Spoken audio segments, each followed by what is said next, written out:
Here we have a very easy to identify mushroom called the Brown Birch Bolete. It's a great mushroom for beginners because it's easy to identify and there are no toxic lookalikes. So to identify it, you're looking for all of the following characteristics. First of all, when you find it is important. You will find this mushroom in late summer and autumn. You will find it growing with or near birch trees. So most commonly silver birch trees, like that one, for example. The next thing you're looking for is for it to be growing out of the ground. So this one I found around about here, somewhere around here, and it was growing out of the ground. So it wasn't growing out of the tree, it wasn't growing out of wood, it's growing out of the ground. You can see it has a very clear and obvious cap and a very clear and obvious stem. The colour of the cap on top is a dark brown colour, and underneath the cap it does not have gills like a normal mushroom that you'd see in a supermarket. This one has sponge-like pores.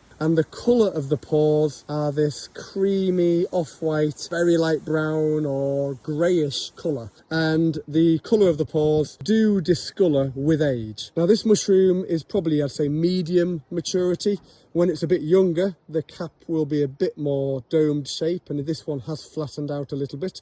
But with even more age, those pores will discolour even more. Now a really key feature of this mushroom is on the stem. Can you see how it looks dirty? That isn't actually soil or dirt. They are actually brown, almost dark brown, black scales. So the whole stem is covered in these blackish scales. So it gives the stem a dirty appearance. Now you do get similar mushrooms, but if you have pretty much all of those characteristics, then you're definitely not going to have a toxic mushroom. That said, there is a note of caution even with this mushroom. It's not toxic as such raw, but because it does contain indigestible polysaccharides, it can give you tummy ache and nausea if you eat it raw or even undercooked. So this mushroom must be cooked for at least 15 minutes to be on the safe side. One lookalike is the orange birch bolete. That literally just has an orangey cap, but otherwise has very similar ID features and is also